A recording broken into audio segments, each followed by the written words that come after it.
Oh, you won't need it. I'm Michael Hannigan, and I went to Colorado College, started washing dishes in that dish room right in there in 1971. And so I put myself through this place. My parents said, I was the third of four kids. They said, you can go to college anywhere you want because you have to pay for it. So Dick Wood, who was the admissions director, some of you guys remember, found me 2 different jobs and loans and all that sort of stuff. And this was the beginning of my career right there. And then later I graduated being a bus driver for Dick Beitelman and Bill Fisher. And I think I gave Dick Beitelman gray hairs back in those days. I'm a rarity among our panel, I think. All of these guys actually run for-profit businesses, I think. Not really. Are we still okay? We're still okay? We're trying.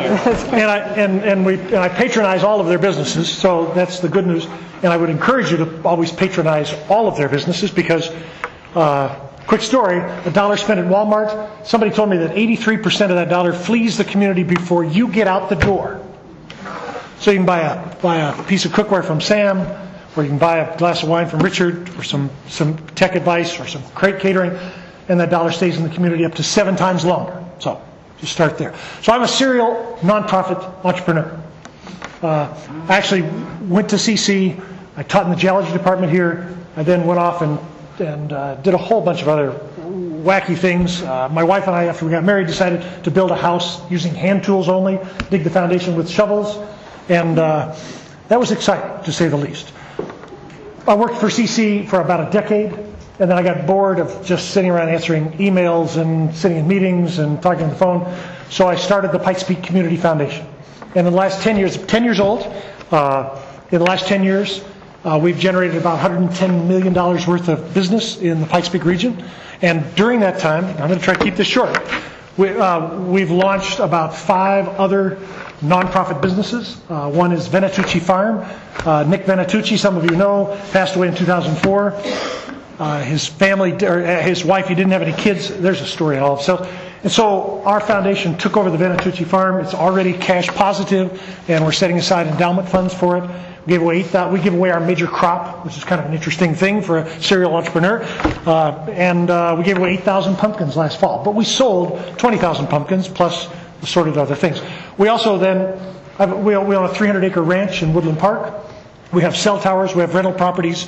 We lease water rights. We have multiple streams of revenue because I'm a nonprofit executive director believes in making money. It's a rarity in this world. And nonprofit is really Dick Celeste, the president of the college, always says we ought to be called for impact organizations. But basically, our ranch in Woodland Park we're dedicating to art and music and what we're calling sustainable living skills. Went to my board a year ago and I said, I want to buy a sawmill. And they looked at me like, you are out of your friggin' mind. You do all these weird things. I said, let me explain why I want a sawmill.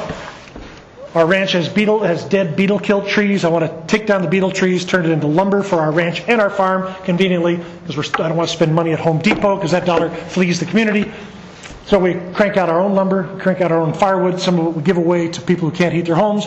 Use the sawdust, roll it back into compost for the ranch and the farm. And then we take all the slash, turn it into mulch raised bed gardens that then people grow food and eat. Amazing how that works. We also have a new thing called Pikes Peak Urban Gardens we've launched in the last 6 months. It's going to put interesting community gardens and little church and farm and school gardens all over this community, and they're already swamped and overwhelmed, and we've got to figure out how to build the capacity to sustain that organization. So that's just the tip of the iceberg. We've put $55 million in grants into the community in that 10 years as well. So we give away lots of money, and the thing I'm probably proudest of, in our finance committee last week, we said, well, we're only down 19.3% in our investment portfolio for 2008. And I said a year ago, if I'd announced that, I would have been out on the street looking to launch another business, or Richard or Todd would have my resume, to do something. But 19.3 is looking pretty damn good right now. How about the last 5 weeks? Well, we rolled, side trip, and I'm ADD, I apologize, all over the map. That's what an entrepreneur probably is. We were in 55% cash and fixed income at the beginning of 2008, and we actually unleveraged over the year, so we didn't get exposed to too many equity markets, and now we're in the position we're going to roll cash back into the market over the next probably 12 months and make money. So, over to you, Tom. Wow, that's great. Yeah. Okay.